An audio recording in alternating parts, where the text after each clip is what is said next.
ଶ୍ରୀମୁଖ ନିଃସୃତ ବାଣୀ ଗ୍ରନ୍ଥ ନାରୀର ନୀତିର ଓଡ଼ିଆ ଅନୁବାଦ। ଆଦର୍ଶରେ ଅନୁପ୍ରାଣତା, ସେବାରେ ଦକ୍ଷତା, କାର୍ଯ୍ୟରେ ନିପୁଣତା, କଥାରେ ମିଷ୍ଟତା ଓ ସହାନୁଭୂତି, ବ୍ୟବହାରରେ ସମ୍ବର୍ଦ୍ଧନା ଏଗୁଡ଼ିକ ମହତ୍ ଗୁଣ। ବାଣୀ ସଂଖ୍ୟା 14। ପୁନରାୟ, ଆଦର୍ଶରେ ଅନୁପ୍ରାଣତା, ସେବାରେ ଦକ୍ଷତା, କାର୍ଯ୍ୟରେ ନିପୁଣତା, କଥାରେ ମିଷ୍ଟତା ଓ ସହାନୁଭୂତି, ବ୍ୟବହାରରେ ସମ୍ବର୍ଦ୍ଧନା ଏଗୁଡ଼ିକ ମହତ୍ ଗୁଣ। ବାଣୀ ସଂଖ୍ୟା 14। ପରମଦୟାଲ ପରମ ପ୍ରେମ ଶ୍ରୀ ଶ୍ରୀ ଠାକୁର ଅନୁକୂଳ ଚନ୍ଦ୍ରଜୀଙ୍କ ଶ୍ରୀମୁଖ ନିଃସୃତ ବାଣୀ ଗ୍ରନ୍ଥ ଶାଶ୍ୱତୀର ଓଡ଼ିଆ ଅନୁବାଦ। ରୁଗ୍ଣ, ଦୁର୍ବଳ, ଅପାରଗ ଯେଉଁମାନେ, ସେମାନଙ୍କୁ ପରିପାଳନ କରିବାକୁ ଟିକିଏ ବି କୁଣ୍ଠିତ ହୁଅନା, କିନ୍ତୁ ଯେପରି ତୀକ୍ଷ୍ଣ ଦୃଷ୍ଟି ଥାଏ ସେମାନଙ୍କ ଯୋଗ୍ୟତା ପ୍ରତି ଅବସ୍ଥାନୁପାତିକ ସେମାନଙ୍କର ଯୋଗ୍ୟତା ବଢ଼ାଇ ଦିଅ। ଯେତେ ଟିକିଏ ପାର ପୋଷଣ ପରିପାଳନ ଦ୍ୱାରା ଆଦର୍ଶ ପ୍ରାଣ ପରି ଆଗ୍ରହାପ୍ଲୁତ କରି ସକ୍ରିୟ କରିତୋଳି ସେମାନଙ୍କୁ ଯେ ଯେପରି ତାକୁ ସେପରି କରି ଉପଚୟରେ ପାରିପାର୍ଶ୍ୱିକ ସହ ନିଜର, ଆଉ ତାକୁ ହିଁ କୁହାଯାଏ ଧର୍ମଦାନ। ବାଣୀ ସଂଖ୍ୟା 150। ନାରୀର ନୀତିର 14 ନମ୍ବର ବାଣୀରେ କହୁଛନ୍ତି ମହତ୍ ଗୁଣର କେତୋଟି। ଯେ ନାରୀ ମାନଙ୍କୁ କହୁଛନ୍ତି, ସମସ୍ତଙ୍କୁ କହୁଛନ୍ତି ଯେ ମହତ୍ ଗୁଣ କେତୋଟି। ଆଦର୍ଶରେ ଅନୁପ୍ରାଣତା। ଆମ ଆଦର୍ଶ କିଏ?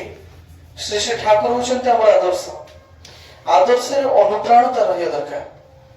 ତାଙ୍କ ପ୍ରତି ଅନୁପ୍ରାଣତା, ତାଙ୍କ ପ୍ରତି ପ୍ରେମ, ଅତୁଟ ନିଷ୍ଠା ଏଟାକୁ, ଏବଂ ସେବାରେ ଦକ୍ଷତା। ଆଦର୍ଶରେ ଅନୁପ୍ରାଣତା, ସେବାରେ ଦକ୍ଷତା ଥିବା ଦରକାର, କାର୍ଯ୍ୟରେ ନିପୁଣତା ଥିବା ଦରକାର।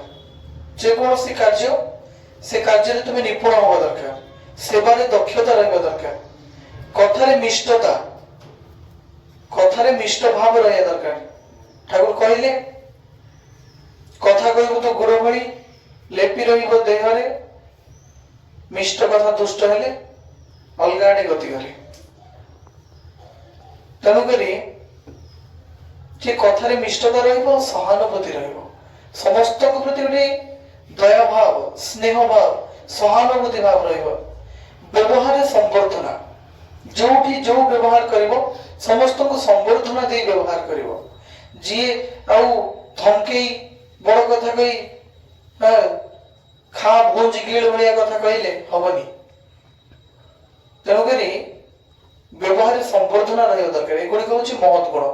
ତାମାନେ ଠାକୁର ମହତ୍ ଗୁଣ କହୁଛନ୍ତି ଆଦର୍ଶରେ ଅନୁପ୍ରାଣତା, ସେବାରେ ଦକ୍ଷତା, କାର୍ଯ୍ୟରେ ନିପୁଣତା, କଥାରେ ମିଷ୍ଟତା ଓ ସହାନୁଭୂତି ରହିବା ଦରକାର, ବ୍ୟବହାରରେ ସମ୍ବର୍ଦ୍ଧନା ରହିବା ଦରକାର।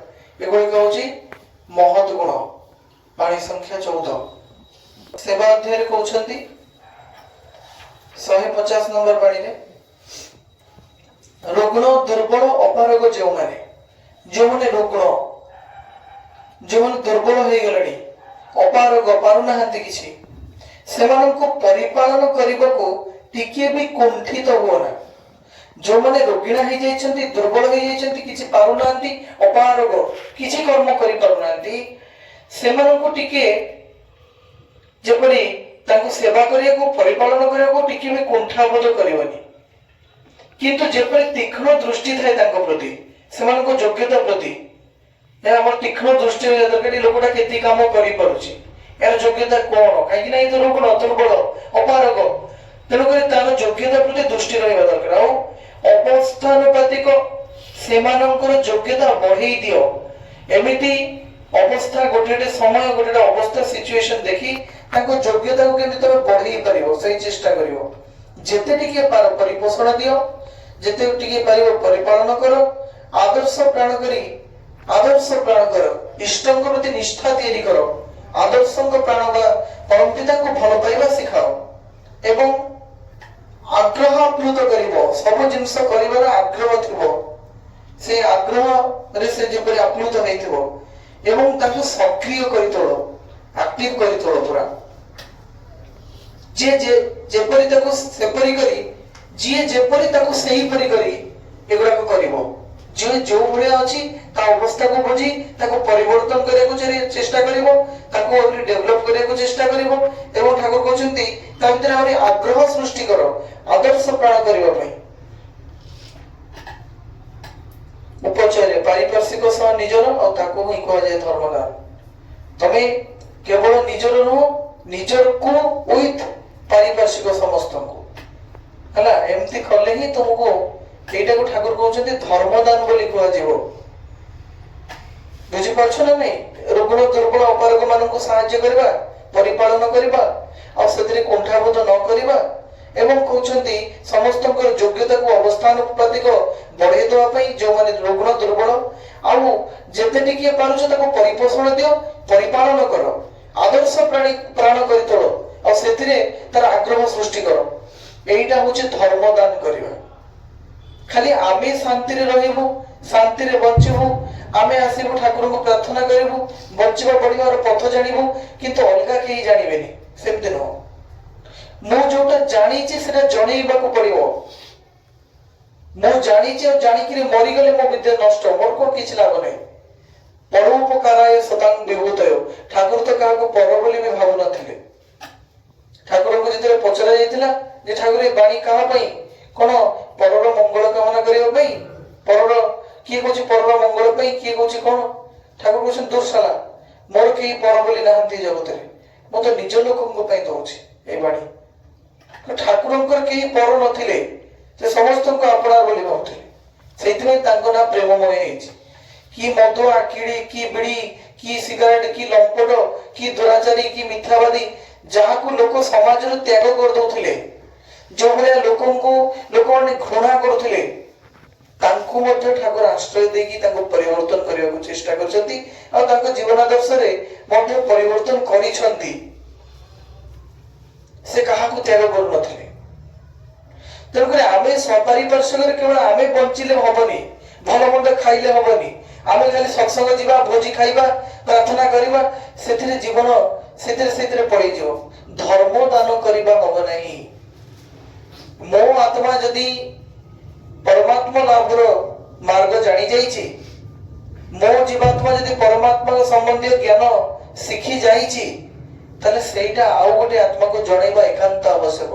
ଗୋଟିଏ ଜୀବାତ୍ମା ଆଉ ଗୋଟେ ଜୀବାତ୍ମାକୁ ଜଣେଇବା ଆବଶ୍ୟକ ମୁକ୍ତିର ରାସ୍ତା କୋଉଟା, ଆଉ ସେ ମୁକ୍ତିର ରାସ୍ତା ହଉଛି ଠାକୁର, ଶ୍ରୀ ଶ୍ରୀ ଠାକୁର ଅନୁକୂଳ ଚନ୍ଦ୍ର।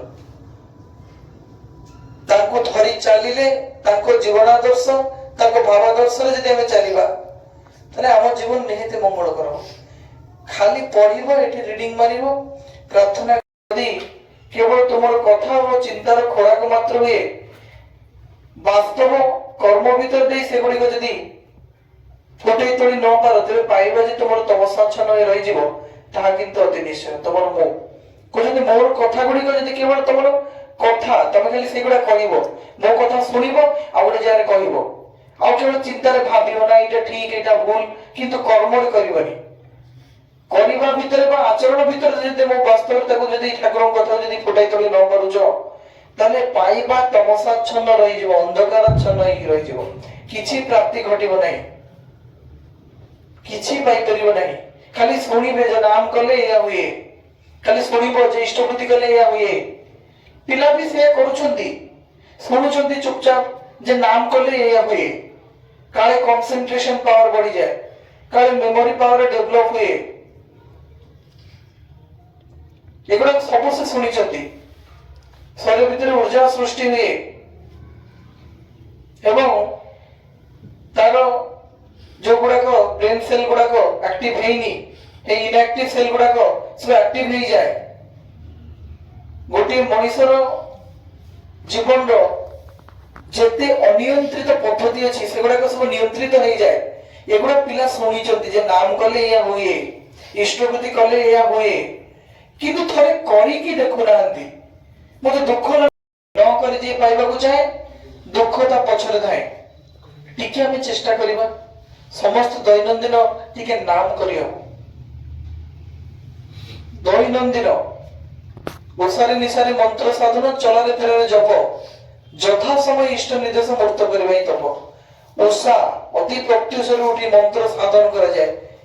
নাম তো রাস্তাঘাটে চালিয়ে भी মনে মনে নাম हुए জীব বলিব নাই, কিন্তু মন্ত্রকে সাধনা করা যায়, তার মানে মেডিটেশন করা যায়, ধ্যান করা যায়। আজ্ঞা চক্রে সম্পূর্ণ ভাবে চক্রপথকে অনেইলা পরে সেই চক্র ধ্যান করা যায়, মন্ত্রকে সাধনা করা যায় টোটালি উপরে। ওষারে ও নিশারে, ওষা মানে অতি প্রত্যুষ সকাল, নিশা মানে রাত্রিরে শোଇବା ପୂର୍ବରୁ এই 2 টাইম মন্ত্র সাধনা করে তারপরে শোଇବା কথা। ଆଉ ଚଲାରେ ଫେରାରେ ଜପ, ରାସ୍ତାଘାଟରେ ଚାଲୁଛି କୋଉଠି ବସିଛି ମୋ ମନେ ମନେ ନାମ ଜପ ଚାଲିଛି। ଆଉ ଯଥା ସମୟରେ ଇଷ୍ଟ ନିର୍ଦ୍ଦେଶ ଠାକୁର ବାଡିରୁ ଯାହା ଯାହା ନିର୍ଦ୍ଦେଶ ଆସୁଛି ସେଇଗୁଡାକ ମାନିକି ଚଳିବା ହିଁ ତପସ୍ୟା। କାହିଁ ଆମେ ନାମ ଜପ କେତିକି କରୁଛେ? ଆଜିକା ସମାଜର ପିଲାମାନେ ତ ରାସ୍ତାରେ ଘାଟରେ ଚାଲୁଛନ୍ତି ଖରାପ ଭାଷା ପ୍ରତି ମୁହୂର୍ତ୍ତରେ, ପ୍ରତି ପ୍ରତି ପଦକ୍ଷେପରେ, ପ୍ରତିଟି କଥାରେ ଆରମ୍ଭ ହବ ମା ଭାଷାରୁ। ଆଉ ଯଦି ସେ 10 ଲାଇନ କଥା କହିଥିବେ ତା ଭିତରେ 50 ଥର ମାଙ୍କୁ ଗାଳି ଦିଆ ହେଇଥିବ। ପ୍ରାଇଭେଟ ପାର୍ଟ ଯୋଉଗୁଡାକ ଆମେ ଘୋଡେଇକି ରଖିଛେ ଅଶ୍ଳୀଳ ଜିନିଷ ସେଇଗୁଡାକର ଉଚ୍ଚାରଣ ହଉଛି। କଣ ଏଥିରେ ମଣିଷର ଉନ୍ନତି ହବ? ଆଗରୁ ଥିଲେ ହେ ଭଗବାନ, କୋଉଠି ଝୁଣ୍ଟି ପଡେ ହେ ଭଗବାନ, କୋଉଠି ବାଡେଇ ହେଇଗଲେ ହେ ରାମ, କୋଉଠି କଣ କଷ୍ଟ ହେଇଗଲେ ହେ ପ୍ରଭୁ, ଏମିତି ଗୋଟେ ଶବ୍ଦ ଥିଲା। ପ୍ରଭୁଙ୍କୁ ଡାକୁଥିଲା କଷ୍ଟ ପାଇଲେ, ଯନ୍ତ୍ରଣା ବେଳେ ଠାକୁରଙ୍କୁ ଡାକୁଥିଲା। ଏବେ କୋଉଠି ହାବୁଡି ପଡିଲେ ମା ଭାଷା, କୋଉଠି ଗୋଟେ ଡରିଗଲେ ମା ଭାଷା, କୋଉଠି ଗୋଟେ ପିଟି ହେଇଗଲେ କାନ୍ଥରେ ମା ଭାଷା, ଝୁଣ୍ଟି ପଡିଲେ ମା ଭାଷା, ଭଉଣୀ ଭାଷା। ମାନେ ସିଏ ଭାଷା ଯୋଉ କଦର୍ଥ ତାକୁ ଉଚ୍ଚାରଣ କରାଯାଉଛି। କଣ ଏଇଆ ଥିଲା ଆମର ରାଜ୍ୟ ସଂସ୍କୃତି? କଣ ଆମର ମାନବିକତା ଏଇଭଳି ଥିଲା? କଣ ଆମେ ଶିଖିଲେ? କଣ ଆମେ ଶିଖିଛେ? କଣ ଆମର ପରିବର୍ତ୍ତନ ହଉଛି? ଯୋଉ ମାର ଗର୍ଭ ଫୁଟେଇ ଜନ୍ମଗ୍ରହଣ କଲେ ସେଇ ମାଙ୍କୁ ଗାଳି ଦେଲେ। ପରିବର୍ତ୍ତନ କରିବା, ପରିବର୍ତ୍ତନ ସମାଜର ନିୟମ। ଆମେ ପରିବର୍ତ୍ତନଶୀଳ। ଆମେ ଯାହା 5 ବର୍ଷ ତଳେ ଥିଲେ ତାହା ଏବେ ନାହୁଁ। ଆଉ 5 ବର୍ଷ ପରେ ମଧ୍ୟ ସେମିତି ରହିବ ନାହିଁ। କିନ୍ତୁ ଯେତେ ବୟସ ବିତିଯିବ, ଯିଏ ଭକ୍ତ ତାର ଭକ୍ତି ବଢି ବଢି ଚାଲେ। କାହିଁକିନା ବୟସ ସହିତ ତାର ଜ୍ଞାନ ଅନୁଭବ ବଢି ବଢି ଚାଲେ। କରିବା ହିଁ ପାଇବାର ଜନନୀ। ମାନେ ଯିଏ ଯେତେ ଇଷ୍ଟ କର୍ମ କଲା, ଯିଏ ଯେତେ ଠାକୁରଙ୍କୁ ପଢିଲା, ଯିଏ ଯେତେ ଜାଣିଲା, ଯଦି ସେ ଭକ୍ତ ହେଇଥିବ ତା ଜ୍ଞାନ ବଢି ବଢି ଚାଲିବ। ଯିଏ ଯୋଉ ବିଷୟରେ ତର୍ଜମା କରେ ତାର ସେଇ ବିଷୟରେ ଦକ୍ଷତା ବଢେ। ହଁ କି ନା ନାଇଁ? ତମେ ଯେତେବେଳେ ନୂଆ ଆସିଥିଲ କଲେଜକୁ, ସେତେବେଳେ ତମେ ଫିଜିକ୍ସ କେମିଷ୍ଟ୍ରି କେତିକି ଜାଣିଥିଲ? ଯେତେ ଦିନ ଚାଲିଲା, ଯେତେ ଗଡି ଗଡି ଚାଲିଲା, ତମେ ଧୀରେ ଧୀରେ ତମ ଆଗରେ ବି ଫିଜିକ୍ସ ର କୌଣସି ଗୋଟେ ଭୁଲ ତମକୁ ଯଦି କହିଦେବେ କିଏ, ତ ସାଇକିନ ଧରିଦବ।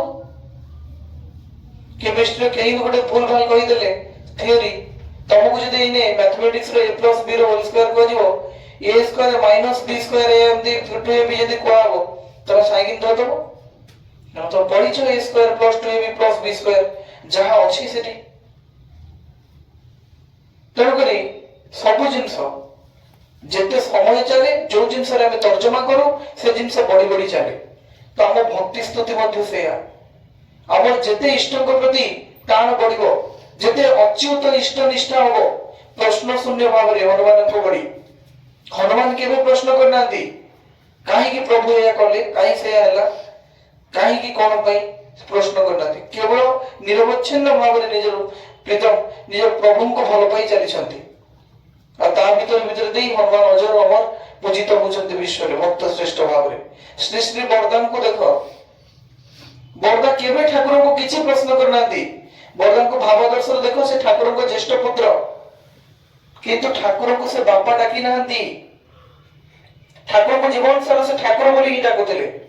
ଠାକୁର ଯଦି ଚପଲ ମାଗୁଥିଲେ, ବରଦା ଚପଲ ମୁଣ୍ଡରେ ନେଇକି ଆସୁଥିଲେ, ଆଣିକି ଠାକୁରଙ୍କୁ ଦଉଥିଲେ। ଚଳନ୍ତି ସତ୍ୟାନୁସରଣ। ସତ୍ୟାନୁସରଣ ଯାହା ଯାହା ଲେଖା ହେଇଛି ଆମେ ପଢୁଛେ, ସେ ଚଳନ୍ତି ସତ୍ୟାନୁସରଣ ବରଦା ନିଜେ ଥିଲେ। ତାର ସବୁ ଜିନିଷକୁ ବରଦାଙ୍କ ଚରିତ୍ରରେ ଦେଖାଯାଉଥିଲା। ସତ୍ୟାନୁସରଣର ଅତୀତର ଗର୍ଭରେ ଭବିଷ୍ୟତର ଜନ୍ମ। ଠାକୁର 22 ବର୍ଷର ସତ୍ୟାନୁସରଣ ଲେଖିଥିଲେ, ଚିନ୍ତା କର। ଆଉ ସେଇ ସତ୍ୟାନୁସରଣ ବରଦାଙ୍କ ଭିତରେ ସମ୍ପୂର୍ଣ୍ଣ ଦେଖାଯାଇଛି। କାହିଁକି ନା ସେ ମାନୁଥିଲେ, ତାଙ୍କର ନିରବଚ୍ଛିନ୍ନ ଭାବରେ ତାଙ୍କର ଭକ୍ତି ଥିଲା। ତାଙ୍କର 13 ବର୍ଷରେ, ମାତ୍ର 13 ବର୍ଷ ବୟସରେ ସେ ଏମିତି ଗୋଟେ କୀର୍ତ୍ତନ ଲେଖିଛନ୍ତି ବଙ୍ଗାଳୀରେ, ତମେ ଯଦି ତାକୁ ବୁଝି ପାରିଥାନ୍ତ ତ ରୁମ ଟାଙ୍କୁରି ଉଠନ୍ତା ଯେ ଏମିତି କୀର୍ତ୍ତନ ବି ଲେଖା ହେଇପାରେ, ଏମିତି କୀର୍ତ୍ତନ ବି ସେ ଲେଖି ପାରନ୍ତି। ତା ଭିତରେ ଗୋଟିଏ ୱାର୍ଡ ମତେ ଭଲ ଲାଗେ, আমি অতি মূঢ়মতি না জানি তব স্তুতি ভগতি বাসনা আড়ালে অন্তর জলে পদে পাই যেন স্থান অন্তিম কালে। কହୁଛନ୍ତି ମୁଁ ଅତି ମୂଢ଼ମତିର ନ ଜାଣେ ତବ ସ୍ତୁତି ଭଗତି ବାସନା ଅନଳରେ ବାସନା ଅଗ୍ନିରେ ଏ ଅନ୍ତର ଜଳେ ପଦେ ପାଏ ଯେପରି ସ୍ଥାନ ଅନ୍ତିମ କାଳେ ତୁମ ପାଦ ପଦ୍ମରେ ଯେମିତି ଅନ୍ତିମ ସମୟରେ ମୋ ସ୍ଥାନ ପାଏ। ଏ କଥା ବରଦା 13 ବର୍ଷ ବୟସରେ ଲେଖିଛନ୍ତି। ଚିନ୍ତା କରିପାର, ମୁଁ ଅତି ମୂଢ ମନ୍ଦିର, ମୁଁ ଅତି ମୂର୍ଖ ହେ ପ୍ରଭୁ, ନ ଜାଣେ ତବ ସ୍ତୁତି ଭଗତି, ତବ ସ୍ତୁତି ଭଗତି ମୁଁ ଜାଣିନି। ସେଇଥିପାଇଁ ଗୋଟିଏ ବାସନାର ଅଗ୍ନି ଭିତରେ ଜଳୁଛି ଯେ ମୁଁ ଯେପରି ତମ ପାଦରେ ସ୍ଥାନ ପାଇ ଅନ୍ତିମ ସମୟରେ। 13 ବର୍ଷର ଛୁଆ ଲେଖୁଛି। ଏ ହଉଛି ଅଚ୍ୟୁତ ଇଷ୍ଟ ନିଷ୍ଠା ଯେ ବାପା ମୋ ବାପା ଭଗବାନ। ତାହେଲେ ତ ସେ ବରଦା ତ ମାନେ ବାପାଙ୍କୁ ବାପା ଡାକନ୍ତେ, ଚାରିଆଡେ କହନ୍ତେ ମୁଁ ଠାକୁରଙ୍କ ପୁଅ। ନାଇଁ, ସେମିତି ନାହିଁ। ବରଦା ଅତି ସାଧାରଣ ଥିଲେ। ଠାକୁର ଯାହା କହୁଥିଲେ, ଏବେ ରାତି 12ଟାରେ ଯିବାକୁ ପଡିବ ମାର୍କେଟରେ ଚାଦର କିଣିବା ପାଇଁ, ବରଦା ପଳଉଥିଲେ। ଜାଣିଛନ୍ତି ମାର୍କେଟରେ ଦୋକାନ ବନ୍ଦ ଅଛି, କିନ୍ତୁ ଯେ ଠାକୁର କହିଛନ୍ତି ମାନେ ଯିବେ। ଏବେ ଦାଢି ସେଭିଂ କରୁଛନ୍ତି, ଅଧା ଦାଢି କଟା ହେଇଛି, সেভিং ক্রিম লাগিয়েছি, বড় খোকা এখন কলকাতায় যেতে হবে, সঙ্গে সঙ্গে কলকাতা যাওয়াকে পড়িব। সঙ্গে সঙ্গে বড় বড়দা কোন করছেন, সেই অধা ক্রিম লাগিয়েছি, অধা সেভিং হয়েছি, সেউঠু উঠিকি সঙ্গে সঙ্গে কলকাতা। বাপা ঠাকুর କହିଛନ୍ତି ସିଧା ଏ ହଉଛନ୍ତି ବଡଦା। ତେଣୁକରି ସେ ଭକ୍ତ ଶ୍ରେଷ୍ଠ ପ୍ରଭୁପାଦ ଯୋଗାଚାର୍ଯ୍ୟ ସୃଷ୍ଟି ବଡଦା ତାଙ୍କୁ କହିଲେ। ଭକ୍ତ ଶ୍ରେଷ୍ଠ କୁହାଯାଏ ଏ ଯୁଗରେ, ଠାକୁରଙ୍କ ଶ୍ରେଷ୍ଠ ଭକ୍ତ ଥିଲେ ସୃଷ୍ଟି ବଡଦା। ତ ଏମିତି ନିରବଚ୍ଛନ୍ନ ଭାବରେ ଟିକେ ଭଲ ପାଇବା, ଟିକେ ନାମ କରିବା, ଇଷ୍ଟ ପ୍ରତି ନିଷ୍ଠାର ସହିତ କରିବା, ତାହେଲେ ଆମେ ଜାଣିପାରିବା ଯେ ଠାକୁର କିଏ। ତାହେଲେ ଆମ ଚରିତ୍ରର ପରିବର୍ତ୍ତନ ହବ। ଭଲ ପାଇବାଟା କେମିତି ଆସିବ ମତେ କହୁନ? ସେଥିରେ ଠାକୁର କହୁଛନ୍ତି ମା ନିଜ ହାତରେ ପିଲାଙ୍କୁ ଯତ୍ନ କରି ବୋଲି ତାର ସ୍ନେହ ବଢେ ପିଲାଙ୍କ ପ୍ରତି। ଆମେ ଯଦି ନିଜ ହାତରେ ପରମ ପିତାଙ୍କ କର୍ମ କରିବା, ତାଙ୍କ ସେବା କରିବା, ତାଙ୍କ ବିଷୟରେ ଆଲୋଚନା କରିବା, ତାଙ୍କ କଥା କହିବା, ତାଙ୍କ ନାମ କରିବା, ତାଙ୍କ ଛବିକୁ ଭାବିବା, ଧୀରେ ଧୀରେ ଧୀରେ ଧୀରେ କେମିତି ଗୋଟେ ଭଲ ପାଇବା ଆସି ପହଞ୍ଚିଯିବ। ଆଉ ପ୍ରକୃତିରେ ବୁଡି ରହି ଏପଟ ସେପଟ ହେଇକିରି ମନ ଇଚ୍ଛା ଚାଲିକିରି, ମନ ଇଚ୍ଛା ଖାଇ, ମନ ଇଚ୍ଛା କଥା କହି, ତାହେଲେ କିଛି ହେଇପାରିବ ନାହିଁ ଉନ୍ନତି।